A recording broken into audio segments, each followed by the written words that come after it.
এই কালি ও বাবা, আমাদের তিন বোনের মধ্যে তুমি কার ভাগ্যে ভাগ্যবান? কালি, লালি, ডালি, তোরা তিন মেয়েই আমার ভাগ্যলক্ষ্মী। না বাবা, আজ তোমাকে বলতেই হবে কে বেশি ভাগ্যবান। চল, তিন রাস্তার মোড়ে গেলে তোরা এর উত্তর পেয়ে যাবি। চল বল তোরা কে কোন পথে যাবি। এই হলো তিন রাস্তার মোড়।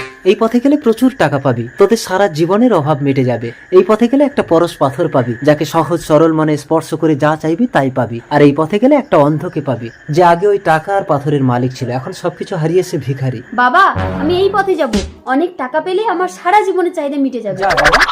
বাবা, আমি এই পথে যাব, পরশ পাথর পেলে আমি যা চাইবো তাই পাবো। যা লালি। বাবা, আমি এই পথে গিয়ে অন্ধ ভিখারির সাহারা হতে চাই। যা কালি। আল্লাহ পবিত্র কোরআন শরীফকে দেখার পরে ভিডিওটিতে লাইক এবং সাবস্ক্রাইব করে দিবে এবং ভিডিওটাকে 10 জনকে শেয়ার করে দিবে। আপনি তাকে পরীক্ষায় পাশ করিয়ে দিয়েন। সবাই কমেন্টে আমিন।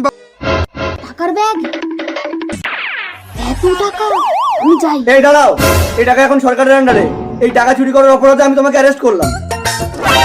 পরশ পাথর, পরশ পাথর ছুঁয়ে পরীক্ষা করে দেখি আমি যা চাইবো তা পাই কিনা। পরশ পাথর, আমাকে সবার সেরা সুন্দরী করে দাও। এ কি, আমি কালো কুৎসিত হয়ে গেলাম কেন? না, মুখটা ঢাকিয়ে ওদের কাছে গিয়ে পরশ পাথর দিয়ে ওদের অবস্থাও আমার মতো করবো। এই তো অন্ধ ভিখারি, আস্তে পড়ে যাবে। কে তুমি? একটা অন্ধ অসহায় মানুষের হাত ধরলে? আমি তোমার বউ হয়ে সারা জীবনের সাহারা হতে চাই। বাবা, আমাকে বাঁচাও, পুলিশ নিয়ে যাচ্ছে। দিদিকে তো পুলিশ ধরে নিয়ে যাচ্ছে, পরশ পাথরটা দেবো কাকে? আরে রাজকুমার, আপনি এতদিন অন্ধ হয়ে কোথায় গেছিলেন? আমরা এতদিন আপনার টাকা সুরক্ষিত রেখেছি। এই নিন আপনার টাকা। এই চলো। দাঁড়ান, আমার টাকা যখন পেয়ে গেছি ওকে আপনি ছেড়ে দিন। কালী তো রাজকুমারকে বিয়ে করেছে, ওকে পরশ পাথর দিয়ে কালো কুৎসিত করে রাজকুমারকে আমি নিয়ে নেব। কালী, এই পাথরটা হাতে নিয়ে বল আমাকে সুন্দরী করে দাও, দেখবি তুই আমার মতো সুন্দরী হয়ে যাবি। তাই পরশ পাথর আমাকে সুন্দরী করে দাও। এ কি, আমি তো সত্যিই পরশ পাথর ছুঁয়ে সুন্দরী হয়ে গেলাম।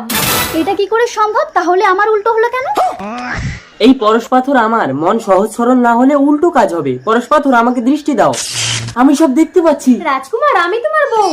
আমি টাকা, পাথর, সুন্দরী বউ সব পেলাম। আমি বড় ভাগ্যবান। ডালি, লালি, এবার বুঝতে পারলি তো কে বেশি ভাগ্যবান? বাবা।